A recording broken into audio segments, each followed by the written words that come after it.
Hai, Assalamualaikum. Nama saya Muhammad Hafizuddin bin Abdullah daripada Cost Property Management, ingin membentangkan tentang Undang-Undang TOT terhadap percubaan tanah. Tapi sebelum tu, apa yang dimasukkan dengan Undang-Undang TOT? Adakah penting untuk kita pelajari untuk masa hadapan? Jawapannya ialah ya. Kita sebagai rakyat Malaysia yang prihatin haruslah tahu jika berlaku terhadap kesalahan undang-undang yang berlaku di sekeliling kita maupun ia berlaku terhadap diri kita sendiri. Seterusnya, definisi Undang-Undang TOT. Bahaya yang boleh merangkumi apa sahaja dari kecederaan, kesakitan dan penderitaan hingga kerosakan harta benda dan kehilangan upaya. Dalam kes-kes tertentu, mahkamah boleh memasukkan ganti rugi di atas kerugian yang diterimanya. Sebagai gantinya, ini adalah untuk menghukum terdakwa atas tindakan yang dianggap tidak bertanggungjawab dan untuk menghalang orang lain daripada melakukan perbuatan yang serupa. Ini adalah kategori Undang-Undang TOT, iaitu Undang-Undang Sivil dan Undang-Undang Jenayah. Ini adalah ciri-ciri Undang-Undang Sivil, iaitu defendants bertanggungjawab atau tidak bertanggungjawab, mengutamakan bahan bukti terhadap defendants. Mahkamah akan memerintahkan defendants untuk membayar ganti rugi, mengatur dan mengurus bagaimana tuntutan ataupun kes yang dijalankan. Seterusnya, ciri-ciri Undang-Undang Jenayah pula. Defendants bersalah atau tidak bersalah, keraguan terhadap defendants yang munasabah, hukuman memastikan merangkumi kematian, penjara atau denda jenayah atau antaranya. Ia melibatkan penyiasatan, pendakwaan, penghakiman dan hukum jenayah. Seterusnya, Undang-Undang TOT terhadap pencerobohan tanah. Ini adalah definisi Undang-Undang TOT terhadap pencerobohan tanah. Tindakan undang-undang yang dikenakan dan ia berlaku apabila seseorang atau objek yang dikendali seseorang secara tidak sengaja atau sengaja memasuki harta benda orang lain tanpa hak undang-undang atau persetujuan untuk melakukannya. Unsur-unsur penyelewengan ke darat meliputi gangguan sebenar terhadap hak pemilikan eksklusif yang dikenali sebagai elemen masuk dan niat atau kelalaian memasuki tanah orang lain. Seterusnya, ini adalah elemen yang boleh dikenakan tindakan undang-undang TOT terhadap pencerobohan tanah. Yang pertama ialah niat untuk menceroboh. Yang kedua, tindakan yang menceroboh secara sukarela. Nombor tiga, gangguan dapat diramalkan secara perbuatan defendants. Yang keempat ialah gangguan mesti dilakukan secara langsung. Yang kelima, gangguan itu sentiasa ada dan kekal. Yang keenam, masuk atau meletakkan sesuatu di tanah plaintiff. Yang terakhir ialah gangguan ke atas ruang udara. Seterusnya, ini adalah remedy case yang saya cipta sendiri, iaitu Abu mempunyai sebidang tanah yang mengusahakan pokok kelapa sawit dan getah. Seterusnya, Aminah mempunyai sebidang tanah yang mengusahakan pokok kelapa sawit. Tanah yang dimiliki oleh Aminah terletak di belakang tanah yang dimiliki oleh Abu. Oleh kerana itu, Aminah mestilah melalui tanah Abu untuk jalan pintas untuk ke tanahnya, tetapi tidak meminta kebenaran daripada Abu kerana menggunakan tanah tersebut untuk tujuannya. Oleh sebab itu, Abu mengambil tindakan undang-undang kepada Aminah kerana menceroboh tanah dengan sengaja.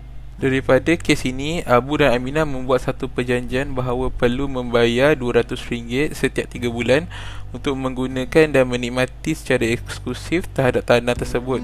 Seterusnya, jika terdapat kerosakan di atas tanah tersebut, Aminah perlu membayar kerosakan tersebut. Ia merujuk kepada Akta 44/1/A Kanun Tanah Negara, iaitu mengguna dan menikmati secara eksklusif seluas mana ruang udara yang ada di atas permukaan tanah itu dan seluas mana tanah yang ada di bawah permukaan itu, seperti mana yang perlu dengan munasabahnya untuk menggunakan dan menikmati tanah itu mengikut undang-undang. Seterusnya ialah, ini adalah contoh kes yang saya dapat daripada kajian saya.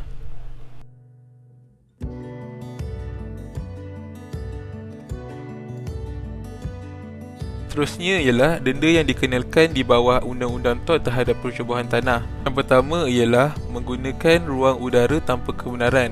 Akan dikenakan denda tidak melebihi RM2,000 atau penjara tidak melebihi 6 bulan atau kedua-duanya sekali.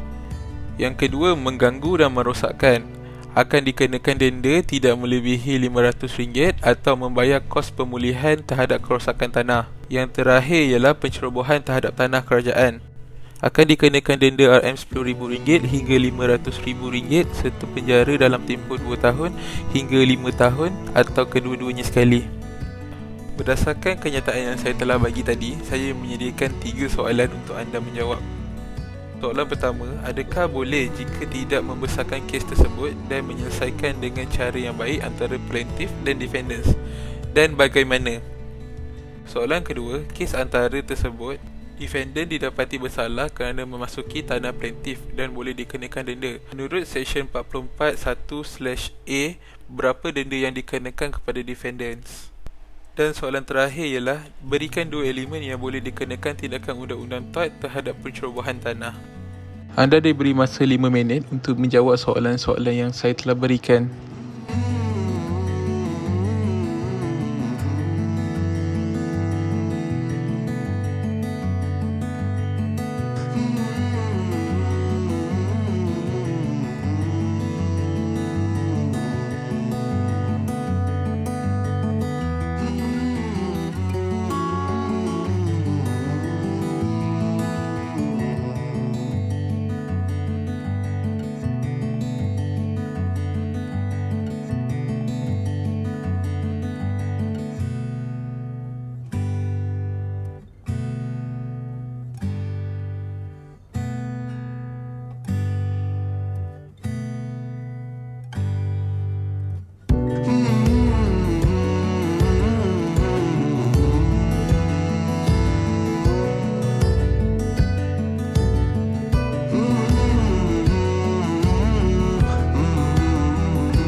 Jadi, ini adalah jawapan yang saya kemukakan soalannya tadi.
Terima kasih kepada yang sudi menonton video ini.